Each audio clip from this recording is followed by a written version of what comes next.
Hello നമസ്കാരം, എന്തൊക്കെയുണ്ട് വിശേഷം? എല്ലാവർക്കും സുഖമല്ലേ? അപ്പോൾ നമുക്ക് ഇന്ന് ചെയ്യാണ്ടായിരുന്നത് ഒരു ഹാഫ് ബർത്ത്ഡേ കേക്കാണ്. ഇതെൻ്റെ ഫ്രണ്ട് എനിക്ക് തന്ന ഓർഡർ ആയിരുന്നു. ആൾ നല്ല കൺഫ്യൂഷനിലായിരുന്നു ഏത് ഡിസൈൻ്റെ കാര്യത്തിലൊക്കെ. അപ്പോൾ കളറ് പറഞ്ഞിട്ടുണ്ടായിരുന്നത് ഒരു ഓഫ് വൈറ്റ് കളറായിരുന്നു. ഒത്തിരി ഡാർക്ക് കളറൊന്നും യൂസ് ചെയ്യണ്ട എന്ന് പറഞ്ഞിട്ടുണ്ടായിരുന്നു. സോ ഞാനൊരു ഓഫ് വൈറ്റ് കളറിൽ ഹാഫ് കേക്ക് നമ്മൾ സെറ്റ് ചെയ്തെടുത്തിട്ടുണ്ട്. ഇത് നമ്മുടെ നോർമൽ കേക്ക് തന്നെയാണ്. അതിൻ്റെ പകുതി കണ്ട് മുറിച്ചിട്ട് ബാക്കി പകുതി എടുത്ത് ഇതിൻ്റെ ടോപ്പിലായിട്ട് വെച്ച് കൊടുത്താൽ നമുക്കിങ്ങനെ സെറ്റ് ചെയ്തെടുക്കാൻ പറ്റും കേട്ടോ. പിന്നെ ക്രം കോട്ട് ചെയ്തൊന്ന് ഫിനിഷ് ചെയ്തെടുത്തിട്ടുണ്ടായിരുന്നു. ഒത്തിരി ഡാർക്ക് കളർ യൂസ് ചെയ്യേണ്ടെന്ന് പറഞ്ഞത് കൊണ്ട് ഞാൻ 1 ഡ്രോപ്പ് യെല്ലോ ആണ് വിപ്പിംഗ് ക്രീമിൽ ആഡ് ചെയ്ത് കൊടുത്തത്. അപ്പോൾ നമുക്കൊരു ഓഫ് വൈറ്റ് കളർ കിട്ടും കേട്ടോ. പിന്നെ ഞാൻ കുറേ ഡെക്കറേറ്റിംഗ് ഐറ്റംസ് എല്ലാം മേടിച്ചിട്ടുണ്ടായിരുന്നു. ഫോക്സ് ബോളൊക്കെ ഇപ്പോൾ കുട്ടികളുടെ കേക്കിൽ എല്ലാവരും വെക്കുന്ന സാധനമാണ് ഈ ഫോക്സ് ബോൾ എന്ന് പറയുന്നത്. പിന്നെ റെയിൻബോ ഉണ്ടായിരുന്നു, ലാഡർ ഉണ്ടായിരുന്നു, ഹാഫ് ബർത്ത്ഡേ ഒരു ടോപ്പറും കൂടി ഞാൻ മേടിച്ചിട്ടുണ്ടായിരുന്നു. അതിൻ്റെ ആ ഒരു നമ്മൾ കുത്തി വെക്കുന്നതുണ്ടല്ലോ, അത് ഒന്ന് മുറിച്ച് ഇങ്ങനെ ഒടിച്ചെടുത്തിട്ട് കേക്കിൻ്റെ സൈഡിലെടുത്ത് ഇതുപോലെ ഒന്ന് വെച്ച് കൊടുക്കുകയാണ് ചെയ്തത്. കസ്റ്റമർ നമ്മളോട് പ്രത്യേകിച്ച് അതിൻ്റെ കണ്ടീഷൻസ് ഒന്നും പറഞ്ഞില്ല. ഇന്ന ഡെക്കറേഷൻ ഇങ്ങനെ ചെയ്യണം അങ്ങനെ ഒന്നും നമ്മളോട് പറഞ്ഞിട്ടില്ലായിരുന്നു.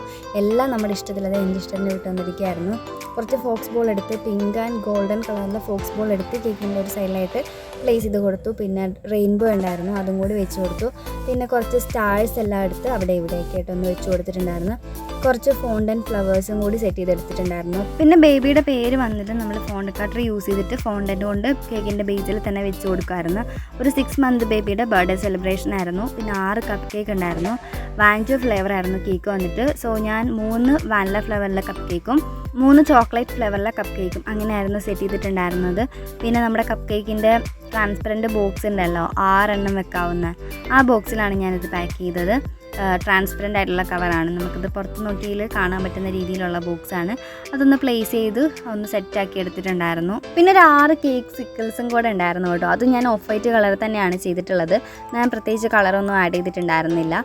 കപ്പ് കേക്ക് എല്ലാം ഒന്ന് പാക്ക് ചെയ്ത് ഒന്ന് സെറ്റാക്കി വിട്ടിട്ടുണ്ട്. അപ്പോൾ നമ്മുടെ കേക്കിൻ്റെ ഫൈനൽ ലുക്ക് വരുന്ന ഇതാണ്. വീഡിയോ ഇഷ്ടപ്പെട്ടാൽ ലൈക്ക് ചെയ്യുക, എന്തെങ്കിലും സജഷൻ ഉണ്ടെങ്കിൽ കമൻറ്റ് ചെയ്യുക, നമ്മുടെ ചാനലിന് സബ്സ്ക്രൈബ് സപ്പോർട്ട് ചെയ്യുക. അപ്പോൾ അടുത്ത വീഡിയോയിൽ കാണാം. ടാറ്റാ.